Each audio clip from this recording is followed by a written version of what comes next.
Hi, my name is Sir Pao and welcome to the IASS class.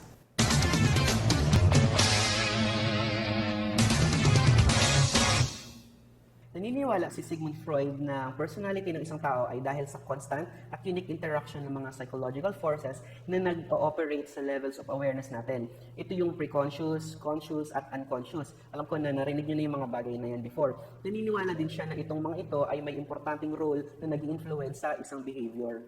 Freud described the mind in the distinct levels, each with their own roles and functions. The conscious mind contains all of the thoughts, memories, feelings, and wishes of which we are aware of any given moment.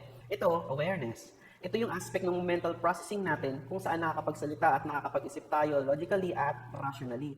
Mga bagay na alam natin. Kuha nyo yan. Or aware tayo na alam natin yung isang bagay. Kasama dito yung mga memory, feelings, and thoughts na aware tayo na alam natin. The unconscious mind, on the other hand, is a reservoir or tanks or chamber or container, kung ano man yung gusto mong itawag doon, na pwedeng pagtaguan ng feelings, thoughts, desires, and memories that are outside of our conscious awareness. Basta yung mga bagay na hindi na-access ng consciousness natin. So ikaw, kung nasa conscious state ka ngayon, hindi mo alam na nasa iyo itong mga bagay na to, pero meron ka. Basta, mga bagay na hindi mo alam na alam mo pala, that's unconscious. Minsan, it contains contents that are unacceptable or unpleasant, such as feeling of pain, anxiety, or conflict, mga hinanakit, sama ng loob, na hindi mo alam na meron ka pala sa loob mo. Unconsciously, may mga thoughts and feelings ka na hindi ka aware. Nagkakaroon tayo ng iba't ibang behavior sa iba't ibang situations based sa conflict ng state of mind natin.